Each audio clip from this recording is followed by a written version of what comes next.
নমস্কার বন্ধুরা, আজকে আমি নিয়ে এসেছি একাদশ শ্রেণীর সেমিস্টার ওয়ানে বাংলার বিভূতিভূষণ বন্দ্যোপাধ্যায়ের লেখা একটি ছোট্ট গল্প, যার নাম পুঁইমাছা।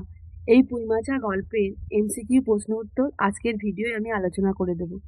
আশা করছি যারা ফার্স্ট সেমিস্টার ক্লাস 11-এ পড়বে তাদের ক্ষেত্রে এই প্রশ্নগুলো কাজে লাগবে। তাহলে বন্ধুরা, যারা আমার চ্যানেল এখনো পর্যন্ত সাবস্ক্রাইব করোনি তারা প্লিজ আমার চ্যানেলটা সাবস্ক্রাইব করে বন্ধুদের মধ্যে আমার চ্যানেলের লিঙ্কটা শেয়ার করে আমার পাশে থেকো। তাহলে চলো আজকে আমার ভিডিওতে আমি শুরু করি যে আমাদের বিভূতিভূষণ বন্দ্যোপাধ্যায়ের লেখা একটি ছোট্ট গল্প একাদশ শ্রেণী সেমিস্টার ওয়ানে আছে, যার নাম পুঁইমাছা। তা থেকে কিছু এমসিকিউ প্রশ্ন উত্তর। সহায় হরি চাটুর্যে তার স্ত্রীকে যা দিতে বলেছিলেন, অর্থাৎ সহায়হরি চাটুর্যে তার স্ত্রীকে কি দিতে বলেছিলেন। এখানে উত্তর হবে একটা বড় বাটি কি ঘটি। রসের জন্য গাছ কেটেছিল কে? এই প্রশ্নের উত্তর হবে তারক খুড়ো।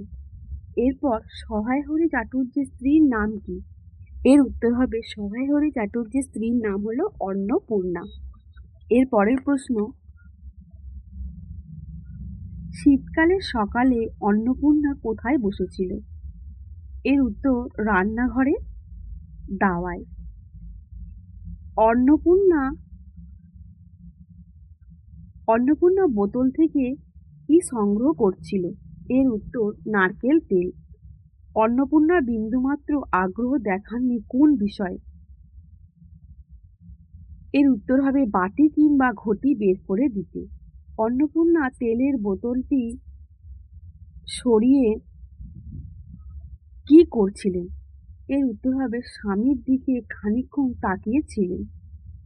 এর পরের প্রশ্ন, তুমি মনে মনে তুমি মনে মনে কি ঠাউরেছ বলতে পারো? কথাটি কে বলেছিলেন? এই প্রশ্নের উত্তর হবে অন্নপূর্ণা সহায়হরিকে বলেছিলেন। সহায়হরির মনে ভীতির সঞ্চার হয়েছিল কি জন্য? এর উত্তর স্ত্রীর অতিরিক্ত রকমের শান্ত সুরের জন্য। স্ত্রী অন্নপূর্ণার অতিরিক্ত শান্ত কণ্ঠস্বরকে সহায়হরি কি মনে করেছিলেন?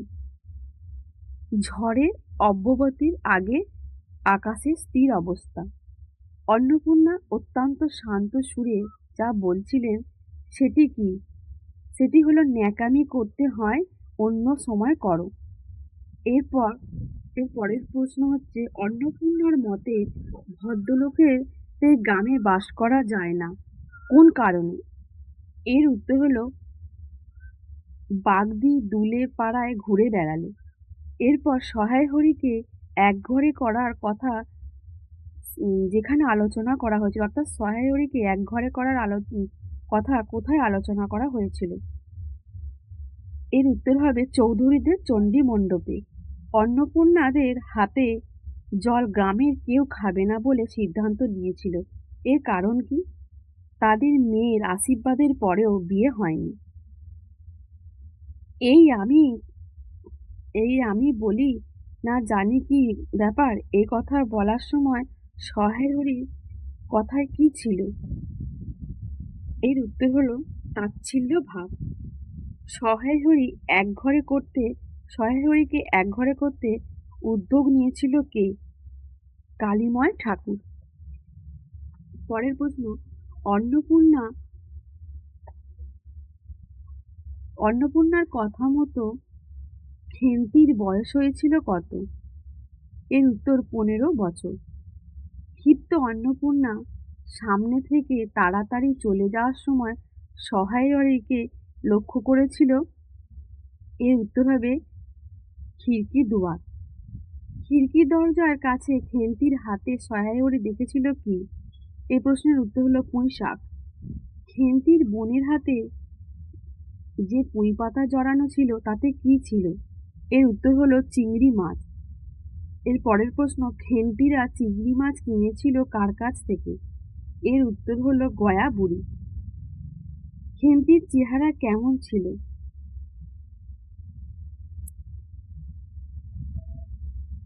এর উত্তর হলো গোল গাল। খেন্তিকে রায় কাকা পুঁইশাক দিয়েছিলেন।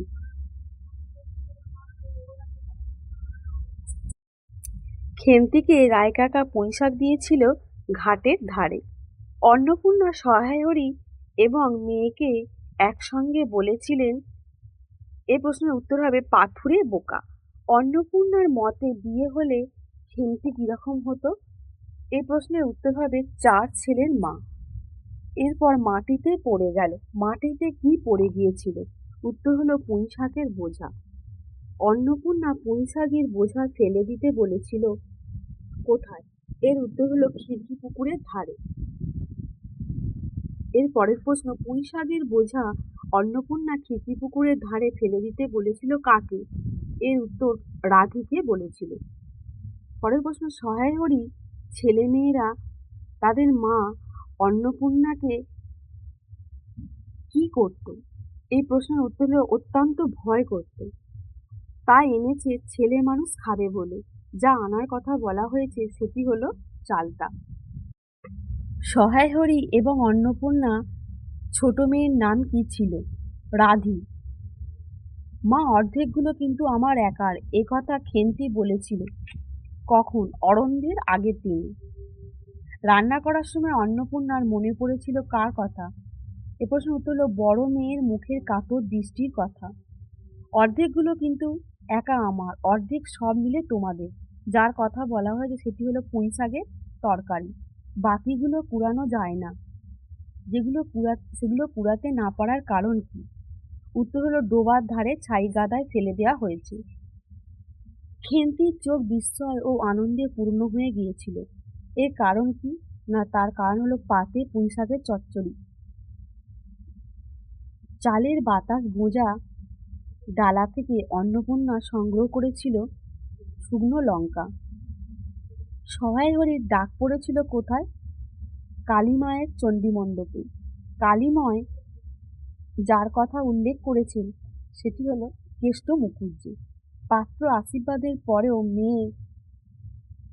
আশীর্বাদের পরেও মেয়ের বিয়ে না দিলে তাকে কি বলা হয়েছে? উচ্ছুগু করা মেয়ে। এরপর বামুনদের যদি জাত মারবার ইচ্ছে না থাকে কালীময় তাহলে সহায়হরিকে যা করতে বলেছিল তা হলো মেয়ের বিয়ের বন্দোবস্ত করতে। সহায়হরি তার মেয়ের বিয়ে ঠিক করেছিলেন যার সঙ্গে, সে হলো সীমন্ত মজুমদার। সীমন্ত মজুমদারের ছেলে বেদম প্রহার খেয়েছিল যাদের কাছে, তারা হলো এক কুম্ভকার বধূর আত্মীয় স্বজনের হাতে। সহায়হরির আশীর্বাদের পরেও মেয়েকে পাত্রস্থ করেননি, তার কারণ হলো ছেলেটির চরিত্র দোষ ছিল। খেন্তি যখন তার বাবাকে ডাকতে এসেছিল তখন সহায়হরি কি করছিলেন? রোদ পোয়াচ্ছিলেন। সহায়হরি খেন্তিকে যেটি আনতে বললেন সেটি হলো শাবল। সহায়হরি খিড়কি দিয়ে সতর্ক দৃষ্টিপাত করার কারণ হলো অন্নপূর্ণা সেখানে এসে পড়ছে কিনা। পরের প্রশ্ন, পিতা পুত্রীতে সন্তর্পণে সম্মুখের দরজা দিয়ে বাহিয়া হইয়া গেল। তাদের যাওয়ার ভাব দেখে কি মনে হচ্ছিল? এ প্রশ্নের উত্তর হলো কারোর ঘরে ছিঁড় দেবার উদ্দেশ্য চলছে। এরপর মুকুজ্জে বাড়ির ছোট মেয়ের নাম কি ছিল? দুর্গা। মুকুজ্জে বাড়ি থেকে অন্নপূর্ণা ডাক পড়েছিল কি কারণে? নবান্ন মাখা এবং ইতুর ঘটগুলো বার করার জন্য। মুকুজ্জে বাড়ি যাওয়ার পথে বাঁ ধারে যে বন ছিল সেটি কিসের বন? সেটি শ্যাওড়া, বনভাট, রাংচিতা আর বনচালতার গাছ। তাহলে বন্ধুরা আজকে এই পর্যন্তই। আবার দেখা হবে পরবর্তী ভিডিওয়। ধন্যবাদ।